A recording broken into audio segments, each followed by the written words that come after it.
आज हम आपसे चर्चा करेंगे सांख्य योग के बारे में। सांख्य का मतलब संख्या से होता है, जिसका मतलब होता है एनालाइज करना, पता करना, गिनना, समझना। और इसके द्वारा जो हम लोग अपने जीवन, अपने मन और अपने दुख को समझ करके जीवन को बेहतर, मन को संतुष्ट और दुख को बहुत हद तक कम कर सकते हैं। और इसके लिए हम लोग आजकल एक साइंटिफिक और फिलोसफिक वैज्ञानिक दार्शनिक मॉडल है, इस पर चर्चा करेंगे हम। आज का जो टॉपिक है उसमें है सांख्य योग, जिसमें भगवत गीता का सांख्य योग जो चैप्टर 2 में दिया हुआ है। और सांख्य दर्शन जो है उसमें पूरी तरह से समानता नहीं है, बहुत हद तक समानता है। तो गीता में दिया हुआ है सीधे शरीर और आत्मा के बीच का डिफरेंस, जो कि बिल्कुल से मैच करता है। सुख दुख में समत्व यहाँ एग्जैक्टली मैच नहीं करता है। फल की आसक्ति से मुक्ति यहाँ भी एग्जैक्टली मैच नहीं करता है, लेकिन फिलोसफिकल मैच करता है। तो कहने का मतलब है यहाँ पे यही सब डिफरेंस है। एक दो और डिफरेंस है जो कि इस टॉपिक से ज़्यादा रिलेवेंट नहीं है। हम लोग सबसे पहले चले सांख्य योग है क्या।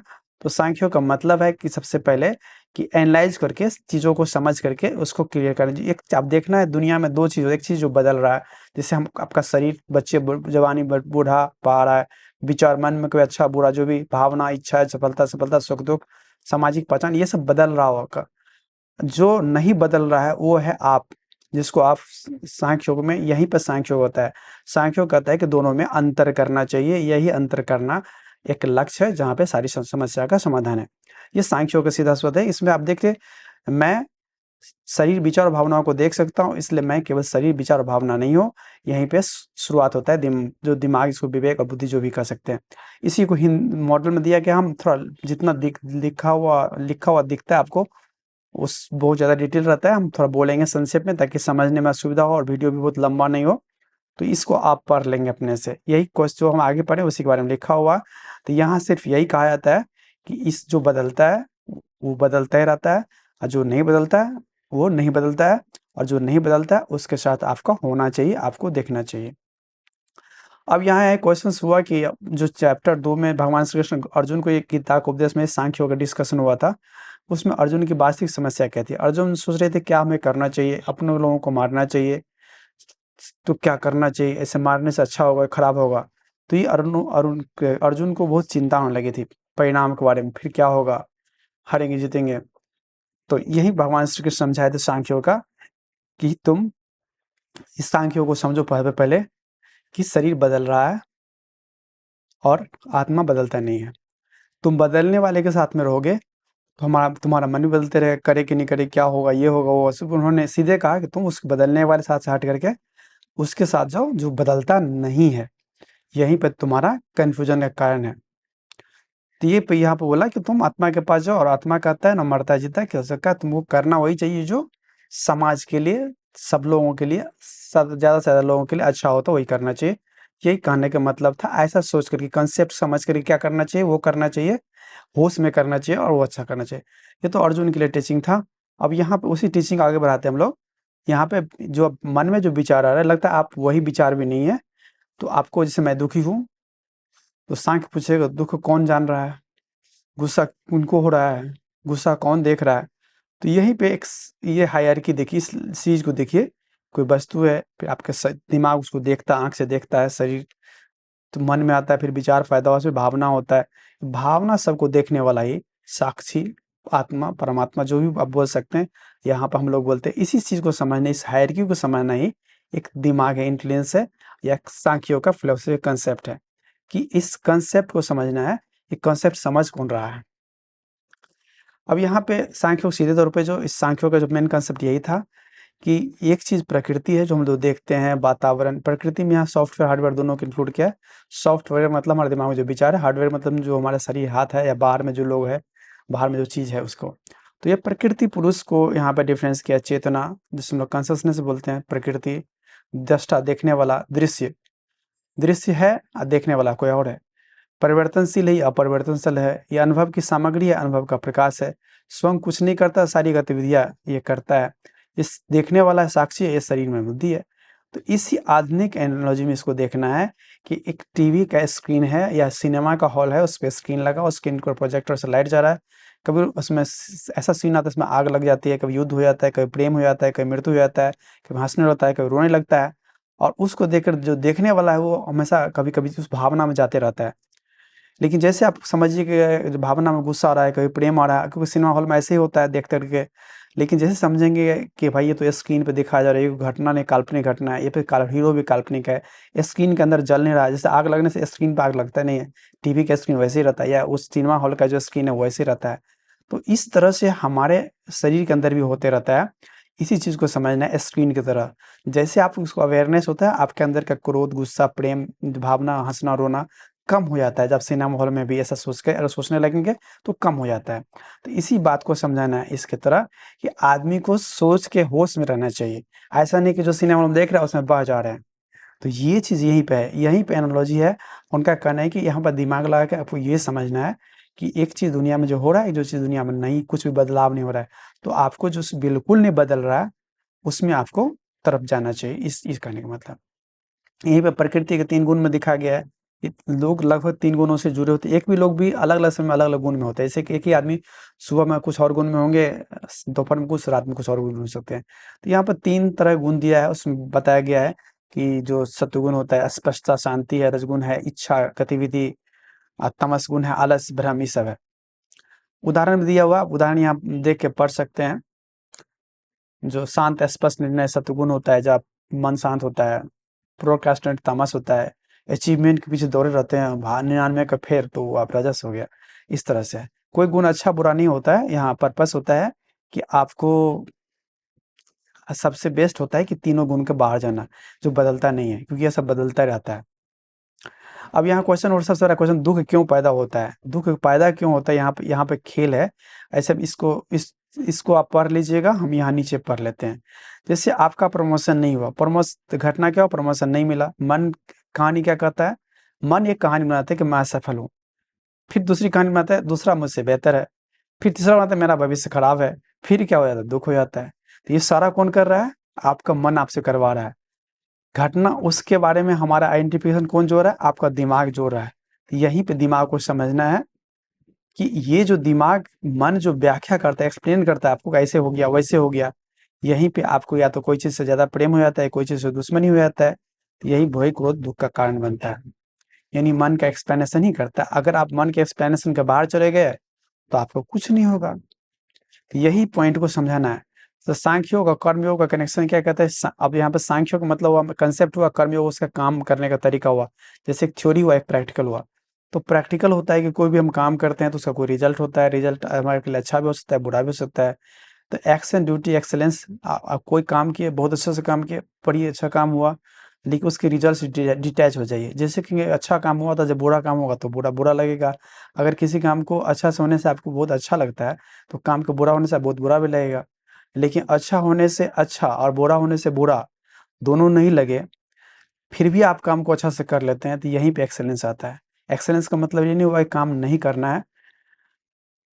एक्सेलेंस का मतलब है काम को मन से करना है, रिजल्ट जो भी हो, कॉन्सिक्वेंस जो भी हो, लेकिन काम में पूरा फोकस देना है, ये इम्पोर्टेंट होता है। गीता में कहा है कि कर्म पे तुम्हारा अधिकार है, उसके परिणाम पे। कर्मण्यवाधिकारस्तु मा फलेषु कदाचन। ये कर्म करने के करो, प्लानिंग यहाँ देखिए, ये इंपॉर्टेंट चीज़ है। प्लानिंग करो, पूरी मेहनत करो, परिणाम का मूल्यांकन करो, लेकिन अपनी आइडेंटिटी परिणाम के हवाले मत कर दो। यही इंपॉर्टेंट है। अगर कोई आदमी इलेक्शन में जीत गए, तो ये मत सोच लो कि आप जीत गए। आपका जो कर्म है, उसका प्लानिंग है, पब्लिक का रिएक्शन है, दोनों मिलके जीता है। आपका कर्म और पब्लिक फुल फोकस कर सकते हैं। पब्लिक का रिएक्शन क्या होगा, ये आपके हाथ में नहीं है। इसलिए रिजल्ट हमेशा ओवरऑल होता है। इसलिए रिजल्ट को सीधा अपने ऊपर बांध मत ले, क्योंकि आप तो एक हिस्सा है। कर्म करने में आपका अधिकार है, फल पे है नहीं। तो ये पॉइंट है। ऐसा नहीं कि फल कि यहाँ पे आगे बढ़ रहे हैं, यहाँ देखिए गलत, बहुत लोग क्या कहते हैं, फल की चिंता मत करो, फल की चिंता नहीं करो, ये भी गलत है। परिणाम को मत करो, ये गलत नहीं। इसका इंटरप्रिटेशन कैसे करना चाहिए? परिणाम की जिम्मेदारी लो, लेकिन परिणाम को अपनी आत्म मूल्यांकन मत बनाओ। ये मत बनाओ कि परिणाम अच्छा हो गया तो तुम्हारे कारण से ही हो गया सिर्फ, और परिणाम खराब हो गया सिर्फ तुम्हारे कारण से हो गया। तो ये चीज़ गड़बड़ है। जैसे कि आप एक डॉक्टर रूप में क्या होता है कि हम किसी बीमारी को डायग्नोज़ करना है, फिर हमें देखना है उसमें क्या-क्या अच्छा इलाज कर सकते हैं। आज दुनिया में सबसे अच्छा इलाज जो है वो हमको कर देना है, उसे बढ़िया से समझा देना है, फ़ॉलो फिर करना है। लेकिन कोई मरीज़ ठीक होता है, आपको भगवान कहेगा, ठीक नहीं होगा आपको शैतान कह सकता है। एक ही दिन में, एक ही चैम्बर में आपको कोई भगवान भी कह सकता है, कोई शैतान भी कह सकता है। मान लीजिए 10 में से 9 आदमी भगवान कहता है, 1 आदमी शैतान कहता है। तो भी आपको एक शैतान कहने से दिन का बुरा लगने लगेगा, क्योंकि अब एक ही कहने से, क्योंकि बुरा हमारा दिमाग सेटअप जो है प्रोसेस फास्ट करता है। और एक ही दिन में एक आदमी को गाली दे दे, बाकी कोई गाली नहीं दे, तो आपको दिन बुरा ही जाएगा, क्योंकि हमारा दिमाग गाली को बहुत फास्ट प्रोसेस करता है। तो ये यही पे बोलता है, यहाँ पे आता है कि आपको मेहनत पूरा करना है, आउटकम में सीधे तौर पे अपने आप को जोड़ना नहीं है। आउटकम मेहनत और इन्वायरमेंट के सभी रिजल्ट मिला करके होता है। तो यहाँ पे कर्म और वैराग्य का एक प्रैक्टिकल बनाते हैं कि आपको देखना है कि आप सब चीज़ आपके हाथ में नहीं है। जो आपके हाथ में आपको उस पे फोकस करना है, जो आपके हाथ में नहीं उसको फोकस नहीं करना है, और उसके हो रहा परिणाम से अपने आप को जोड़ना है। यही साइकोलॉजिकल सुपर पावर के बारे में कंसेप्ट करेंगे। ये जो है गीता में दिया गया है, जो सांख्यों के दर्शन से ही निकला हुआ चीज़ है। जो दुनिया का सबसे बड़ा योग, सबसे बड़ा जो एक्सपर्ट, सबसे बड़ा एक्सरसाइज, सबसे बड़ा जो चीज़ उपलब्ध है, वो है समत्व। एक जैसा रहना, समान भाव रखना, सुख-दुःख, लाभ-हानि, जय-पराजय, शत्रु, दोस्त सब में एक जैसा मन का संतुलन रखना। ये जो है हाईएस्ट चीज़ है, साइकोलॉजिकल सुपर पावर है इसको बोलते हैं। ये सुपर पावर जो है, यहाँ पे इसको समझिए। बहुत सारे लोग सुपर पावर के बारे में उल्टा समझ लेते हैं। भावनाओं को दबाना नहीं, भावनाओं को देखना होता है। मुझे गुस्सा नहीं होना चाहिए ऐसा नहीं, गुस्सा उपस्थित है ये सोचना है गुस्सा उपस्थित है। अब अवॉइड नहीं करना, उसको अवेयरनेस लाना है, समझना है, होश में करना है। रिएक्शन को रोकना नहीं, बल्कि रिएक्शन को समझना है। और अंदर कॉन्फ्लिक्ट नहीं होना है, अंदर क्लैरिटी होना है। अगर हम कोई काम कर रहे हैं, तो उसे सोच समझ के करना है। यही है, गुस्सा हम पे कोई किया, तो हमें देखना है उसका गुस्सा जायज़ है कि नहीं। अगर उसका गुस्सा जायज़ है, तो उसका काम करके हम उसे गुस्सा शांत कर देना चाहिए। अगर उसका गुस्सा जायज़ नहीं है, तो उसे समझाना चाहिए या उससे दूर हो जाना चाहिए, यही तो है। तो यहाँ सांख्य योग को मॉडर्न इमोशनल इंटेलिजेंस के रूप में लोग देखते हैं। हालाँकि दोनों को एक 100% एक साथ नहीं समझना चाहिए। अब है कि मॉडर्न साइंस जो है इ इ क्या कहती है? वैसे गीता में भी कहा गया है कि आपका आत्मा जो है, आपके दिमाग और आपकी बुद्धि से ऊपर का चीज़ है, और हमारा मॉडर्न साइंस हमारे दिमाग और बुद्धि से काम चलता है। तो इसलिए मॉडर्न साइंस दिमाग से तो ऊपर की चीज़ है ही। तो इसीलिए कहा जाए साइंस अभी तक किसी तरह से आत्मा को प्रूव नहीं कर पाया है। इस बात को समझ लेना, और साइंस में कहीं प्रूफ नहीं कि आत्मा होता ही है। इसलिए हम भी नहीं कह सकते, क्योंकि अगर हम आपके लिए बोलना हो तो आप कहेंगे साइंस के हिसाब से बोलिए, तो डॉक्टर है साइंस के हिसाब से बोल सकते, तो हम भी नहीं कह सकते, कुछ भी नहीं कह सकते हैं। ऐसे ना कह सकते साइंस में, इसका अपना गीता मानता है कि साइंस के हिसाब से हो सकता है, अन्य साइंस कहता है कि इसके हिसाब से हो सकता है। डिस्प्रूव प्रूव इसके बारे में कुछ भी कहा नहीं जाता है। लेकिन साइकोलॉजिकल जो हम लोग फ्रेमवर्क है, साइकोलॉजिकल हम लोग जो मरीज़ का इलाज करते हैं, या हमारे साइकियाट्रिस्ट लोग इलाज करते हैं, या बिहेवियर साइंटिस्ट इलाज करते हैं, तो वो लोग भी इस बात को फ़ोकस करते हैं, mindfulness, cognitive distancing, emotional regulation, acceptance, reduce attachment outcomes, self observation, खुद को ऑब्जर्व करना, स्ट्रेस रेगुलेशन, अपने तनाव को कम करना, ये सब जो है वहाँ पर भी है और यहाँ पर भी है। सांख्य योग भी इस तरह की चीज़ को, कांसेप्ट को सपोर्ट करते हैं। और बहुत सारा स्टडी में है, जो स्टडी बहुत बड़ा-बड़ा नहीं भी है, लेकिन फिर भी देखा गया है कि अगर आप जो दिन मेडिटेशन करते हैं, वो लोगों में स्ट्रेस कम होता है, एंग्जायटी कम होता है, उसका डिप्रेशन सुधार गया, उसका काम बढ़िया होता है, उसका परीक्षा में ज़्यादा मार्क्स आता है, अपने जीवन में आगे बढ़ते हैं, उनका तनाव कम होता है, उसकी बीमारी कम होती है। और बहुत सारा ऐसा स्टडी है, आप यहाँ जो लिखा हुआ है उसको आप आराम से पढ़ सकते हैं वीडियो रोक करके। तो इस तरह बहुत सारा स्टडी आया है, लेकिन इसका एग्ज़ैक्टली ये नहीं कहना होगा कि चूँकि मैच कर रहा है इसलिए एकदम सब कुछ सेम है, सो नहीं। साइंटिफिक प्रूवन है, बहुत सारा स्टडी अभी हो रहा है, बहुत सारा होगा, और मिलता-जुलता रिज़ल्ट ये अच्छा ही आ रहा है कि जो लोग योगा कर रहे हैं, प्राणायाम कर रहे हैं, एक्सरसाइज कर रहे हैं, मेडिटेशन कर रहे हैं, माइंड कंट्रोल कर रहे हैं, वो उस जीवन में आगे बढ़े हैं, क्योंकि ऐसे भी जो दिमाग में चलता है वो दिमाग में होता है। तो अब चले हम लोग, सबसे पहले चले आप इस मॉडर्न साइकोलॉजिकल मॉडल पर चले कि ऐसा मॉडल यहाँ पे है कि इस मॉडल से हम लोग अपने आप को, इस सांख्यों को समझ सकते हैं, और आपके जीवन में काम भी आ सकता है, आप जीवन को बेहतर बना सकते हैं। लेवल 1 है हमारा शरीर है, लेवल 2 हमारे शरीर के जो सेंस ऑर्गन्स है, लेवल सेंस ऑर्गन हमारे दिमाग के अंदर जाके मन और भावना पैदा करता है, लेवल 4 हमारा बुद्धि उसको एनालाइज करते है पूरे को, और लेवल 5 है इन सारी चीज़ को देखता है। तो आप कहते हैं समस्या कब होती है? हम लेवल 5 प्रैक्टिकली 100% जो भी अब कांसेप्ट है, हम लोग हैं लेवल 5, लेकिन जोड़ने लगते हैं अपने आप को लेवल 1, 2, 3, 4 से, और यहीं पे समस्या आता है 5, लेकिन जो अपने आप को सोचते हैं 1, 2, 3, 4, और ये समस्या का कारण है। इसको रो करके थोड़ा इस पे सोच करके देखिएगा, तो ज़्यादा आपको समझ में आएगा। तो अब है कि समस्या, मैं असफल हूँ, ये एक उदाहरण है। आप सीधे असफलता को अपने आप से जोड़ लेते हैं। सांख्य क्या कहेगा, फिलॉसफी क्या कहेगा, असफलता वही है, उससे जानने वाला मैं, केवल असफलता नहीं है। हमारा एक प्रयास है, असफलता हमारा एक लर्निंग पॉइंट है। तो ये जो थोड़ा-सा ट्विस्ट करके अपनी बहुत सारी असफलताओं में दुखी होने के बजाय उसे समझ सकते हैं, और फिर अगली असफलता को सफलता में बदल सकते हैं। अब आप एक्सरसाइज़ क्या करें, जैसे कि हम इस सारी चीज़ कॉन्सेप्ट को समझे, तो आप दिन में सुबह या रात जब कभी आपको खाली समय मिलता हो, जब आप अकेले हों, जब आपके पास मन शांत हो, तो 1 मिनट शरीर को ध्यान दें, 1 मिनट साँस को ध्यान दें, 1 मिनट विचार को, 1 मिनट बुद्धि को भगवान दें और सारे चीज़ को ध्यान दें, क्योंकि लास्ट में जो है पूछ अब पूछिए साक्षी कौन है, देखने वाला कौन है, ये सब करने वाला कौन है? फ़ोकस नहीं करें, सिर्फ़ देखते रहे कि ये सब करने वाला कौन है, जितना भी हम जो कर रहे थे। अंत में आपके दिमाग में एक ब्लैंकनेस पैदा होगा, जिस ब्लैंकनेस का नाम क्लैरिटी है, शांति है, संतुष्ट है और उस संतुष्टि से लेके आपका जीवन बेहतर होगा। कठिन परिस्थितियों में इसका उपयोग कैसे किया? जैसे मान लिया आपको कोई क्रिटिसाइज़ करता है, अचानक आपको जो क्या होता है, हम नॉर्मली हम लोग क्या करते हैं, हमारा कोई क्रिटिसाइज़ करता है, हमारा ईगो हर्ट होता है, हम गुस्से में आते हैं, फिर हम अपने डिफेंस में उससे कुछ से कुछ गाली देते हैं, बक देते हैं, मार देते हैं, पीट देते हैं, लड़ाई कर लेते हैं। जैसे अभी बहुत सारा दुनिया में युद्ध हो रहा है। सांख्य अप्रोच क्या है? कोई हमारा क्रिटिसाइज़ करता है तो हमारा शरीर रिएक्ट करता है, हम अपने इमोशन हमारे शरीर में आता है। हम क्या वहीं पे अपने थॉट को नोटिस करना चालू कर देखना, साक्षी भाव, एनालाइज़ करना या देखना, सुनना शुरू करते हैं। वो एनालाइज़ करते हैं तो हम देखते हैं कि उसमें सही क्या है, उसमें से गलत क्या है। फिर हम जाकर के एक सही डिसीज़न लेते हैं, एप्रोप्रिएट एक्शन। ये कोई पैसिविटी नहीं है, ये सही ज़रूरत पड़ने पर रिस्पॉन्स भी दे सकता है। ऐसा नहीं कि आपको नहीं कुछ करना है, उसे समझाना नहीं है या उसे कुछ करना नहीं है, ऐसा नहीं है। आपको जो भी करना है अपना होश-हवास में करना है। यही बात भगवान श्री कृष्ण अर्जुन को बोले कि तुम जो भी करते हो होश में करो, होश में आना बाज़रूरी है, रिएक्शन से मत करो। डिफ़ॉल्ट हम लोग को ब्रेन में साइकोलॉजिकल में बताए डिफ़ॉल्ट मोड नेटवर्क, हमारा शरीर हमेशा डिफ़ॉल्ट में काम करता रहता है, चलना ऐसे, खाना ऐसे, बोलना ऐसे। अचानक डिफ़ॉल्ट जब चेंज होता है हम बड़े ये हो जाते हैं, क्योंकि हम डिफ़ॉल्ट हमेशा काम करते हैं। खाना अगर हिंदू है तो हमेशा हिंदू है, मुस्लिम तो हमेशा मुस्लिम है। कभी ये नहीं सोचा हम हिंदू क्यों हैं, मुस्लिम क्यों हैं, ये धर्म क्यों है, वो धर्म क्यों है? क्वेश्चन कहीं पूछे नहीं, सरकार चले सरकार पे क्वेश्चन है। क्वेश्चन पूछिए, आंसर खोजिए, अपने आप खोजिए, अपने आप से पूछिए, अपने आप से खोजिए। तो एक बेहतर आंसर निकलेगा, क्योंकि आप वो आपका आंसर होगा और आपका आंसर होगा तो आपके लिए ज़्यादा फ़ायदेमंद होगा ही। जैसे कोई कपड़ा आपके ही शरीर के नाप करके सिया है तो ज़्यादा अच्छा माना जाएगा। कोई आपके चॉइस से पूछ करके आपको कोई सामान दे, आपको सीधे सामान दे, ले जाओ भाई ये सामान ले जाओ। वो सामान दुकान में है, ले जाओ, पैसा दे चलेगा सो नहीं। आप कहते हैं हमको ये सामान चाहिए, ऐसा सामान चाहिए। ठीक उसी तरह से यहाँ पे आपको अपना एक रिस्पॉन्स क्वेश्चन पूछ के अपना आंसर खोज करके अपना आंसर करना है। तो ये ज़्यादा सूटेबल होता है।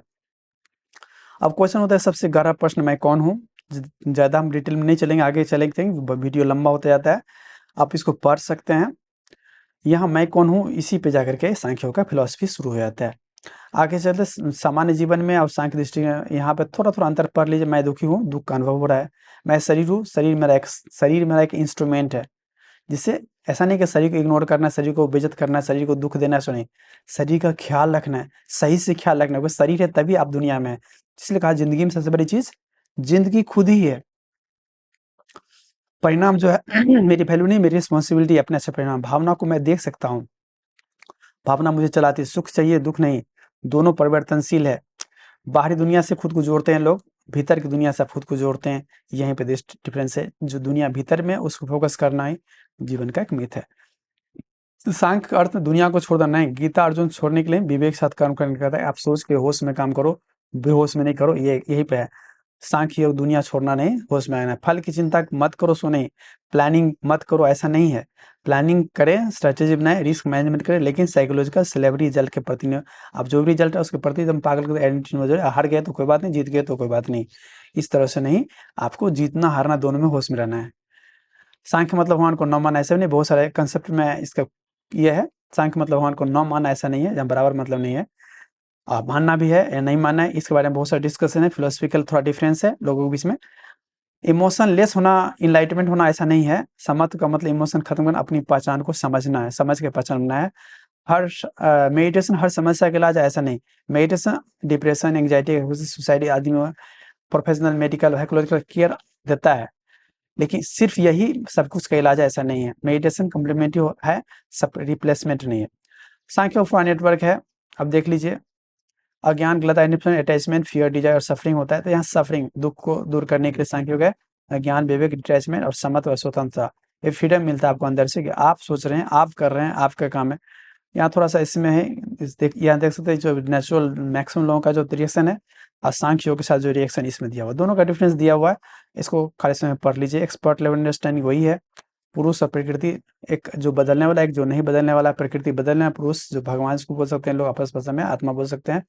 तो इसमें ये नहीं बदलना है, बोलते तुम इसके साथ जुड़ो, उसके साथ मत जुड़ो, यही अंतर है। इसका डिटेल बताया हुआ है। आधुनिक न्यूरोसाइंस में बहुत सारा सिमिलरिटीज़ है, लेकिन इसका ये नहीं मतलब कि बिल्कुल एग्ज़ैक्टली सेम है, सो नहीं है। पावरफुलेशन है आपको यहाँ ये थोड़ा पढ़ लेते हैं यहाँ पे कि एंगर जो है आपको इन्फॉर्मेशन बन सकता है, फ़ियर आपका सिग्नल बन सकता है, फेल्योर आपका फीडबैक बन सकता है, आपको सिखा सकता है, आगे बढ़ा सकता है। सक्सेस को ग्रैटिट्यूड बनाइए, कोई आप फ़ोन आपका है, जीत गए, हाँ, जीत परीक्षा पास की उसके लिए उसको धन्यवाद दीजिए, उसके अंदर एक शरीर के अंदर एक अच्छा केमिकल रिलीज़ होता है, जो आपको हेल्थ को बेहतर बनाता है, आपके मन को बेहतर बनाता है। क्रिटिसिज़्म आपके लिए डाटा बन सकता है, कोई क्रिटिसाइज़ कर रहा है, तो आपको हो सकता है आपके लिए उसमें सही बात होता है, आप उसको सीख सकते हैं, अच्छा कर सकते हैं। अनसर्टेनिटी को एक्सेप्टेंस बना सकते हैं, इस रिएक्शन से रिस्पॉन्स की ओर ले जाता है। सीधे रिएक्शन नहीं दे करके होश में रिएक्शन देना, उसी को रिस्पॉन्स बोलते हैं। तो रिएक्शन से रिस्पॉन्स की ओर ले जाता है, जो सांख्यिक है। यहाँ की टेकअवेज़ हम लोग लास्ट में क्या सीखे हैं, मैं केवल शरीर नहीं हूँ, मैं केवल विचार नहीं हूँ। तो ये सब बात को आप थोड़ा पढ़ लीजिए। समत इमोशनलेस नहीं होना, इमोशनल फ्रीडम है, सोच के होश में काम करना। तो ये सब बात है। अगले टॉपिक जो आप सीख सकते हैं, आज सीख सकते हैं प्रकृति और पुरुष में क्या डिफरेंस है, 3 गुण, सत्व रजस तमस क्या है, बहुत का कर्म योग क्या कहता है, अष्टांग योग पतंजलि का योग क्या है, अद्वैत वेदांत और सांख्य अंतर क्या डिफरेंस क्या है। तो ये सब है। अंतिम जो हम लास्ट बोलेंगे, क्यों लास्ट इम्पोर्टेंट हो जाता है। ये सारे जो हमारा वीडियो देखे उसमें आपको क्या हुआ, आपके मन में उसका क्या अर्थ बनाया, मन के भीतर कौन-सी भावना उठी, मन में उस विचार को ऑब्ज़र्व कर सकता हूँ या नहीं कर सकते हैं। आपका कर्म विवेकपूर्ण होना चाहिए या नहीं होना चाहिए, इन सारी बातों का इस सवाल से जीवन से आपको आंसर मिलेगा वीडियो देखने से। अगर वीडियो अच्छा लगे तो लोगों तक शेयर कीजिए। और ये आधुनिक साइंस में बहुत हद तक जो खास करके जो हमारा साइकोलॉजिकल जो स्टडी है मैच करता है। तो सेल्फ ऑब्जर्वेशन, मेटा कॉग्निशन, जो अपने विचार के बारे में सोचना, सोचने के बारे में सोचना, हम कौन है, हम क्या सोच रहे हैं, हमें क्या चाहिए, होश में है कि नहीं हम। तो इन सारी बातों में सोचने से आपका जीवन बेहतर होगा, सबका जीवन बेहतर होता है, आपका भी होगा। और माइंड से ज़िंदगी सब कुछ दिमाग से चल रहा है, तो इसलिए दिमाग बेहतर होगा, दुनिया बेहतर होगी, आप बेहतर होंगे। धन्यवाद।